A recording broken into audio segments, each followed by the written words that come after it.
Are you ready for tons of new gameplay and new information about Cyberpunk 2077? You better be, because this video is loaded with both. We're going to be talking about how journalists got to spend 16 hours in Night City doing whatever they wanted.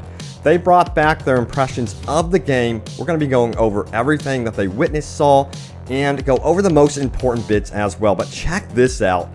You know, Keanu Reeves is going to be in the game, but guess what? You will be able to play as him as well. This is gameplay that you are seeing from Keanu Reeves' perspective. So they went on to say that he's basically going to be a co-protagonist in this game as opposed to a sidekick, which I thought was really cool. Now, later in the video, I'm going to go over your top comments, but we're also going to be talking about how this game is a very slow burn compared to even games like Skyrim, Fallout, and the like. So just be warned about that. Plus, some insight into the combat. We've got two different opinions going on about the combat. It says here, if you try to play this like a straightforward shooter, you may be disappointed by its combat. In that preview, after 16 hours of play, they go on to say that combat is actually the kind of like a weaker point of the game.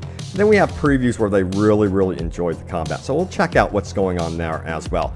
But hey everyone, welcome back. Open World Games here. Hope you're doing good, and let's dive straight in to the video. Also, yeah, we're going to be checking out that inventory, customization, skills, all sorts of cool stuff.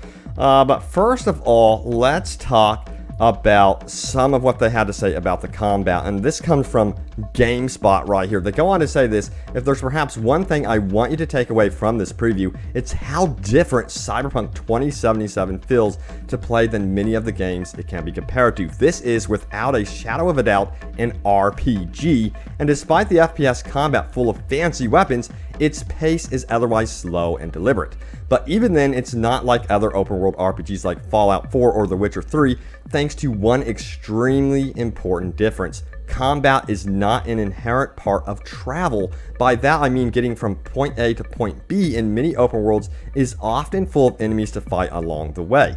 Sure, you can stick to the roads or try to run right by them, but you still risk getting waylaid by bandits on the way to your real goal. Seems like that's not going to be the case with Cyberpunk 2077. They go on to say this, and frankly, I didn't mind those larger chunks of quiet. They were slower, but not at all in a way where it felt like things were dragging. Besides, combat itself is probably one of Cyberpunk 2077's weaker points. It's certainly not bad, but if you're playing this like a straight FPS, then you'll probably be disappointed. The most jarring thing about it is that enemies have a surprising amount of health, often acting as bullet sponges that can take multiple point-blank shots to the head before going down for good. This led me to prefer sneaky takedowns where I could manage them, but stealth on its own doesn't have a ton of depth beyond finding the right moment to crouch walk up behind someone. Though using quick hacks to scout out enemies and set up those opportunities was a lot of fun.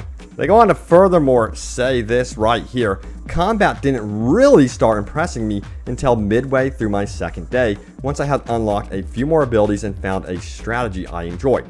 By the end of my playtime, I had a powerful rifle that could charge up shots and shoot through walls, as well as a legendary katana. I would sneak into a room, use a hack to reveal an enemy position, then get behind a wall and pick them off based on their hologram outlines alone. And if any ran at me, I would swap to my sword and cut off their head. The spongy health bars were still there, but this strategy felt fantastic to me, and goodness gracious, does the mid-fight music push the pace to even more exciting levels. So what I gather from this is that you have to really find your playstyle to feel impressed by the combat. That's what it's going to really be about. And you know, CD Projekt Red went on to recently say that yes, they have actually improved the gunplay significantly over the past basically year that this game has been in development. They've really fine-tuned it to something that they feel very comfortable with.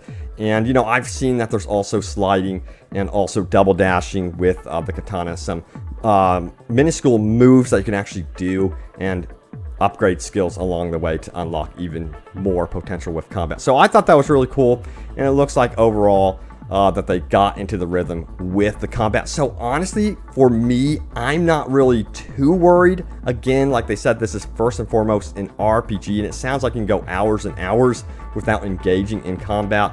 Let me know if that's a problem for you, but again, you can also go seeking out trouble as well.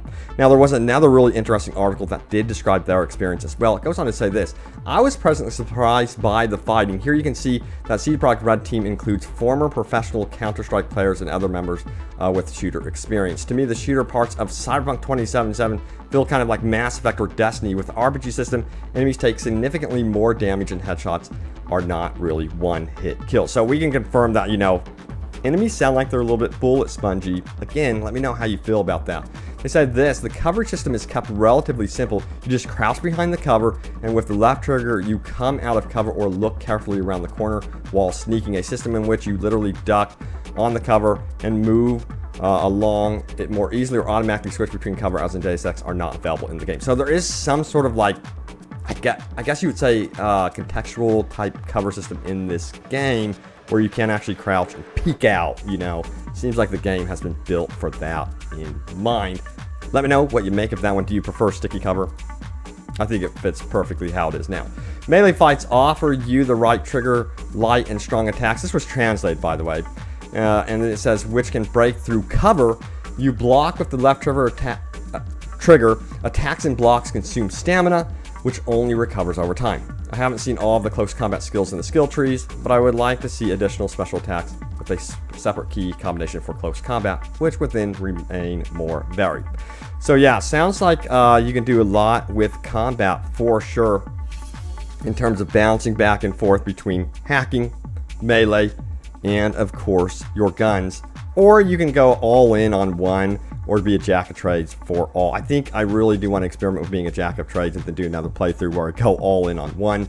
Again, you're going to have options where you can be more deliberate and slow with this, especially when it comes to hacking. So yeah, just keep that in mind when you're actually playing Cyberpunk 2077. Looks like it's definitely going to be coming out on December 10th, by the way, which is really, really cool. Now, this is a very cool detail right here. It says this: that pays off in later interactions. Create a bond, and Judy sends message to your phone to see how you're doing and check in on some further story developments. In turn, this unlocks more story with her, but it seems that if you blow her off for text and treat her poorly, those options won't be available to you. So this right here, I highlighted that from the IGN preview because it looks like how you treat people in the world of Cyberpunk 2077 is going to influence further missions down the road. There was another article that I read where if you do treat a certain fixer poorly, he may actually come after you with his own men in the future. He simply says to you, watch your back. So how you treat people in this game is just as important as the RPG elements, as well as, you know, like leveling up your character skills. That is going to be just as important as, are you going to be a jerk to this person, or are you going to treat them right? So yeah, keep that in mind when playing the game as well. Now we're going to talk about actually exploring the world and obtaining missions and how that actually works. It says here, from there, Night City really opens up wide. You're kicked into the world with a very specific motivation, a couple of leads towards it, and a list of side quests already so long you could spend days before you even glance at the main quest lines, though you would be doing yourself a disservice if you did so, as the story missions were some of my favorite. While quests will send you into specific buildings you might otherwise not be able to enter, and certain districts are more dangerous than others, Night City itself is seemingly unrestricted.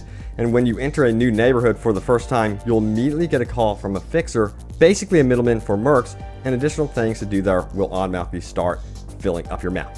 I love this so much, that someone will automatically call you, tell you about your surroundings, tell you what's going on. That's very similar to actually how celebrities travel in real life, especially if they're plotting like out a trip. They may actually hire a fixer to help them, you know, plot out this trip, avoid dangerous areas, and so on and so forth. I remember Ewan McGregor did the same thing with his trips during his documentaries, Long Way Round. So that's actually super realistic that you would get someone to give you insight, and I absolutely love that.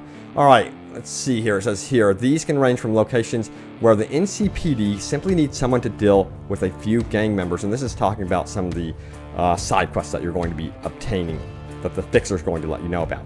Then it says to items or data that needs retrieving, to more elaborate missions that could span multiple areas. And that's in addition to your story-driven main quest lines, the more personal side missions that break off of them, and niche activities like bare knuckle boxing fights or finding special murals, wow, I can't speak today, murals hidden around. And it says Cyberpunk 2077 hands you a shopping list of stuff and just says go. And it's empowering in a way only open world RPGs can really enable. So a lot of stuff that will be happening as you explore that world. And then we have some more insights into the inventory system and how some of these previews talk about how they were kind of problematic. And this is interesting right here. It says here, unfortunately, like I said before, with a game this broad, there are bound to be some rough edges. And while the quests themselves are entertaining, the way they are managed is probably one of the roughest things I saw. Cyberpunk 2077's quest log is a big, messy list, and figuring out which of your main quests to pursue next is a hassle for a few reasons. There's no indication of the XP, money, items, or street cred a quest will reward, no sense of how difficult a quest will be beyond a vague danger descriptor like moderate, high, or very high, when actual level number would have let me decide if I should try to punch slightly above my weight or not. And then there's a little convenient way to tell what's near you beyond tracking a quest and then tabbing over to the incredibly busy map to see if the waypoint is close by. Generally, whatever I picked was enjoyable, but if it's going to give me this many things to do when I wish there were better tools to inform my decisions about the order to do them in. So, to me, that sounds like something that needs to be updated throughout the game's life. Hopefully they can get to it, but this game sounds so big. I think it would be overwhelming designing in the first place. However, I think that perhaps they could update this down the road. I'm curious to see if there's going to be modders to help with that as well on PC side things. Now, also, there was another thing they mentioned here is they were kind of worried about bugs. Two separate previews mentioned that there were quite a bit of bugs in Cyberpunk 2077 when it comes to visual bugs, at least. I go on to say this, one thing that should be noted is that seeing this game in action for myself makes me glad CD Projekt Red opted for another delay, as much as it sucks that this peak only whet my appetite for more. I played through a streaming service with the host system running it on a PC with RTX 3080 GPU. Oh man.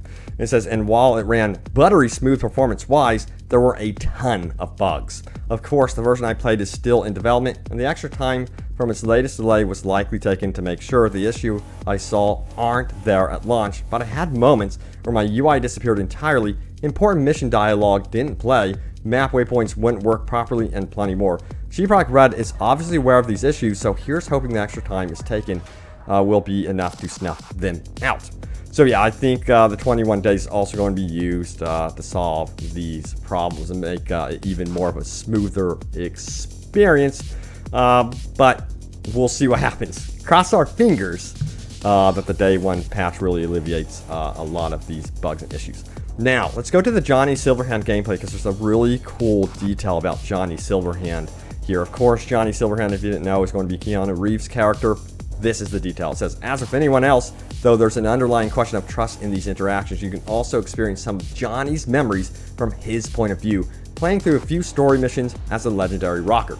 And you do more than just gun down enemies with this awesome, overpowered revolver, though there is a lot of that too. You move through Johnny's memories as him making choices and interacting with other characters, and those moments give you a deeper look into what kind of person he was. Cynical, brusque, mean, and often narcissistic, Johnny claims to be out to help B, but his entire existence is antithetical to yours. As characters in the story suggest that you're being influenced by Johnny in ways you can't feel or understand, you start to wonder if being nice to him is just the biochip taking over your brain. Choosing to help Johnny reach his goals seems like it's helping you and improving your relationship, but is that just hastening your inevitable demise? And there were some really cool details from Johnny himself in one of the gameplay clips. he indicated that he could possibly take over your mind and your body. He kind of threatens you in a way. He's like, you know what, I could just take over your body and hack you. I'm paraphrasing, but that was kind of creepy. I don't know if that can actually happen in the game.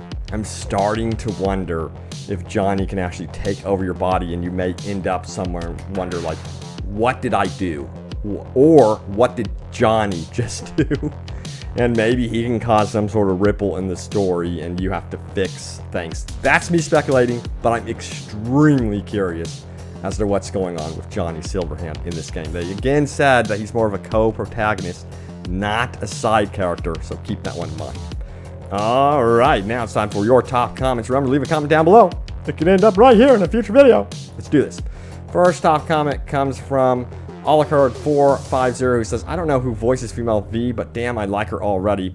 Yeah, I think I reviewed that comment earlier, but yes, she does an amazing job voicing V for sure. And the next comment comes from Grand Hero 22, who says, notice how the new footage no longer says this is work in progress. This does not represent the final product or something like that. Yeah, that's really good indication that, guys, they're done with the game. Like, I really do think it's coming out December 10th, so get hyped.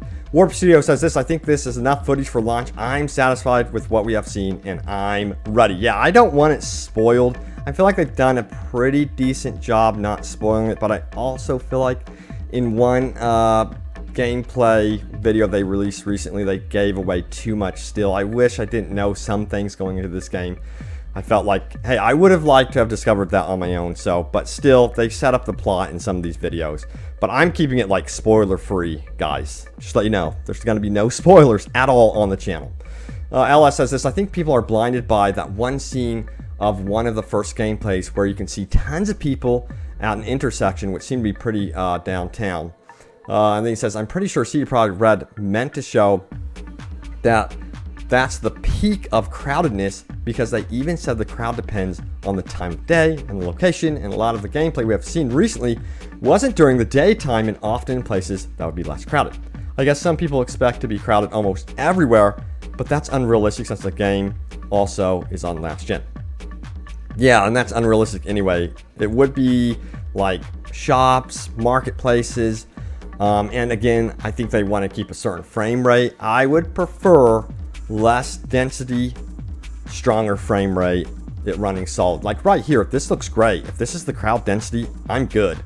It doesn't have to look like this absolutely everywhere. As long as the game is running really well and it's running smoothly, I will be very happy. But thank you all so much for leaving a comment, and I hope you enjoyed the video. Stay tuned for more Cyberpunk 2077 and open world gaming goodness. And I will see you next time. Take care.